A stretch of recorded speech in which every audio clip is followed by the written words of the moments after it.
Tell everyone here about your 4 steps for putting the USA on the path to socialism. Sure. I've always said that four concrete things could be done that would transform the United States. And if we did these things, we'd be thoroughly on the road to socialism, if not socialist already.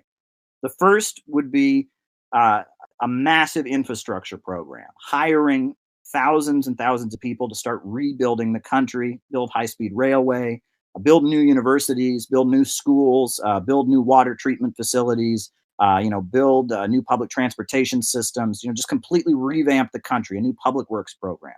That's number one. Number two, how are you going to pay for it? Well, we nationalize our natural resources. The oil in the United States, the natural gas under our feet in the shale, the coal, the timber, all of the fruits of nature in the United States should be public property. They're the property of every American. Everyone born here should have a right to those things, right? Just because, it shouldn't be the property of some banker, Carnegie, DuPont, Rockefeller. I think all Americans should share from the profits of our natural resources. The profits from our oil and gas and timber and coal should go into the public budget. So that's number two. Um, Number three is banking.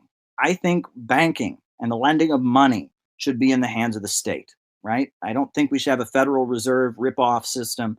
I don't think we should have private banks lending money.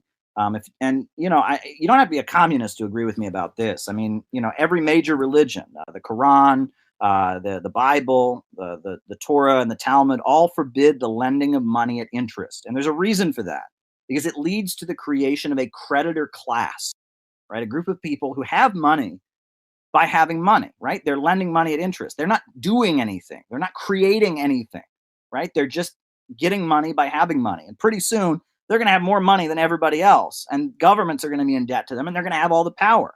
There's a reason that every major religion forbids it, right? You don't want to have a creditor class ruling over the rest of society.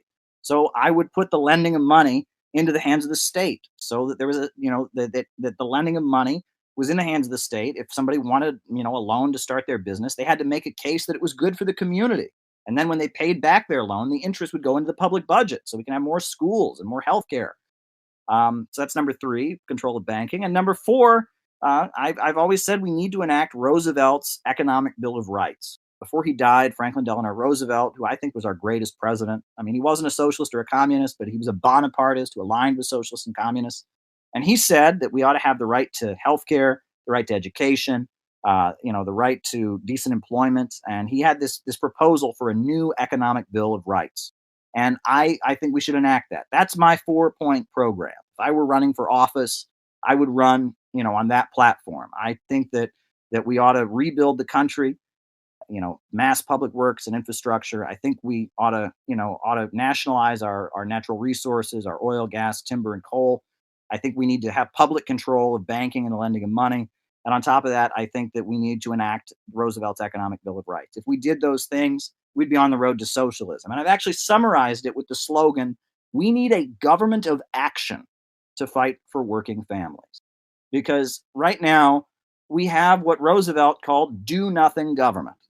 We have a government that says, you're on your own, right? The government's best that governs least. It's not the government's fault. Society's falling apart. Water's not being purified. Roads are crumbling. Crime is rising. I mean, everything's falling apart. And we got a government that's just sitting back and saying, hey, it's the American way. You're on your own. I would put an end to that. I say we need a government of action.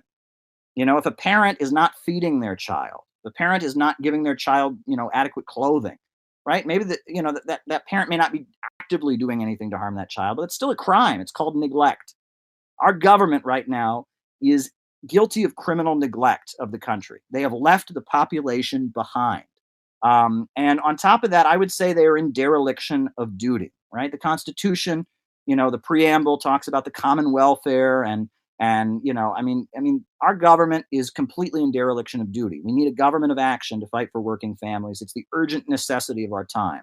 And that's what a socialist government would be. It would be a government that would get things done. It would mobilize the population. It would fight for the people, and it would put public good and public needs ahead of the interests of bankers and profiteers.